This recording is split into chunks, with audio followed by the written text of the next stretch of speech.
Dalmia cement line दुई कारखाना दुर्घटना होईछि। पावर प्लांटर बॉयलर को कोईला जोगाउथिबा बंकरटी भुशुड़ी पड़ी फल कार्यरत 6 ରୁ 7 जन श्रमिक कोईला तले चापी होई रहितिबा संदेह करा जाउछि।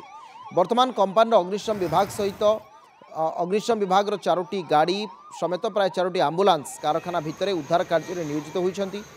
स्थानीय तहसीलदार सुंदरगढ़ एसपी राजगांगपुर पुलिस अधिकारी घटनास्थल उपस्थित अच्छा। दुर्घटना खबर पाई कारखाना बाहर शह शह संख्यार स्थानीय लोक जमा होइछन्ति। किछि लोक निज परिजन को खोजाखोजी करुछन्ति। क्षयक्षति सहित मृताहत नहीं कौन सूचना मिलना।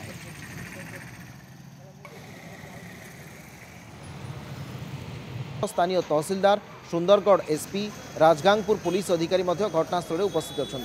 दुर्घटना खबर पाई कारखाना बाहर शह शह संख्यार स्थानीय लोक जमा होइछन्ति।